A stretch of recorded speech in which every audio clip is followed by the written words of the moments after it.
Hi, I'm Billy Gwaltney, and this is the CYA Podcast. This show is for the physician who understands the importance of protecting everything you've worked so hard to achieve. Each week, I'll bring you tips and advice to help you cut through the clutter and misinformation and show you exactly what you need to preserve your income and way of life. If you're ready to achieve the peace of mind that only financial security can bring, let's get started. Welcome to today's episode of the Cover Your Assets podcast. This is Billy Gwaltney, your host, and as always, I'm happy to be with you today. Today, we're going to answer the question, how long does the medical screening take?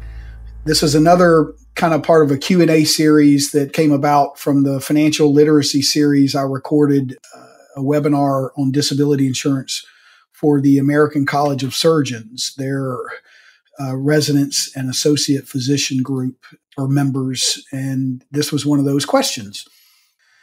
So I thought if they had this question, some others might have this question. And I've covered this in various podcasts in the past, but I like to update these because the medical screening has never been as easy as it is now for young physicians, physicians typically in training. I work with thousands of physicians across the country and helping them obtain this true specialty on occupation coverage with trainee discounts typically. We do work with attendings that just for various reasons didn't get around to it. But generally, for the most part, is physicians that are in training, either residency or fellowship. The medical screening, and I went through the process where in the last episode, just to summarize, is 3 steps basically. The process for getting coverage. First is deciding what you want, the who, what, and why. The second part is doing the electronic forms and answering the medical questions. And the third part, once that has been processed by the insurance company, the third part is confirming the details of the policy when it's delivered and you're approved and signing for that. And that's the 3-step process. From start to finish, from the time someone decides that they're ready to move forward and starts the electronic signatures on the forms until when a policy's in hand is usually somewhere between 1 week and 8 weeks. Okay. Different times of the year that can be different. Some of it depends on the insurance company. Some of it depends on the timing. If it's insurance companies have certain periods of time when they're closing business. And so that would be the middle of the month and the end of the month. And that's when if someone has already had their file in place and yours comes in, yours might get delayed a little bit while they finish what's already in the pipeline. That doesn't mean a big deal typically, but I'm just saying we have gotten clients approved when they submitted their paperwork at the end of one day, and by the mid-morning of the next day, we had an approval. So less than 12 hours, with only 2 or 3 of those hours being business hours. They were approved, okay? So they went from submitting the forms to having a policy in hand in less than 1 day. That does happen. It is the exception typically.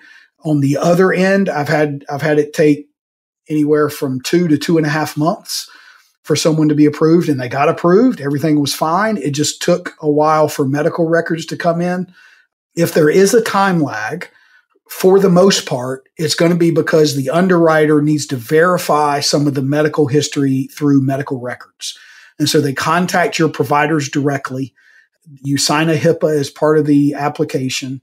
When they're getting those records, there's a time lag. There's a turnaround. Either there's a copy service that the practice uses, if it's at a medical clinic, if it's at a hospital, if it's an emergency room. It depends on what it is, depends on where it is.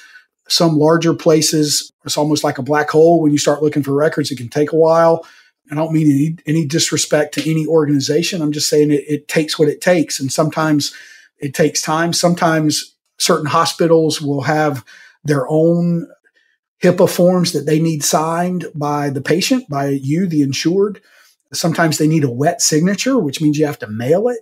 And those things just take time. And so if there's a time lag, 95% of the time, it's going to be because the underwriter is waiting on records just to confirm some of the details. Now, what's interesting is that we've had records take, it can take a few weeks to get records in. And the day the record comes in, the underwriter looks at the record, confirms what they needed, and they make the offer and they're done.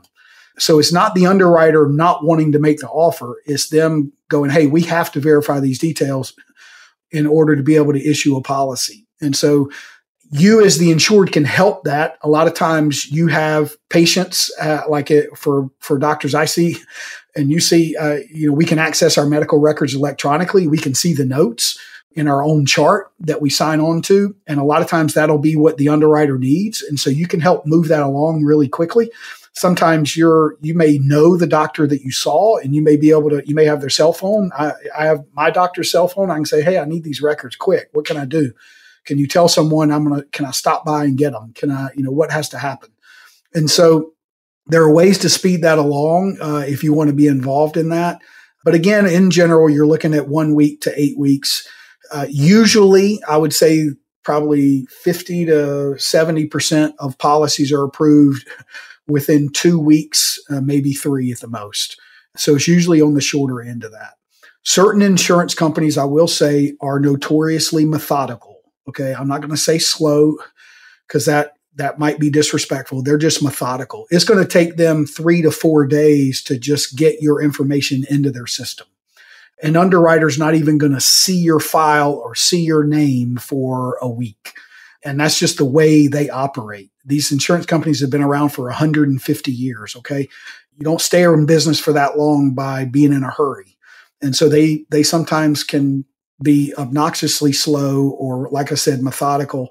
And that can feel like forever when we're anxious to get our policy in place and get covered and be done with it. And so I certainly understand that. But a good broker will be able to help you navigate through that. We're in touch with the underwriters every day, routinely, multiple times a day. We're in touch with their staff. We're in touch with our back office people, and we're pushing these things along.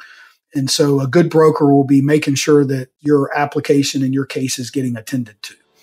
Hope you found this helpful. At least wanted to answer that question. There may be more to it. If you have other questions about past experiences you've had or situation that you're dealing with, be happy to help you. Feel free to text me anytime to arrange a conversation. My number is 704-270-2376. Again, 704-270-2376. Until we meet again, this is Billy Gwaltney. Thank you as always for your time.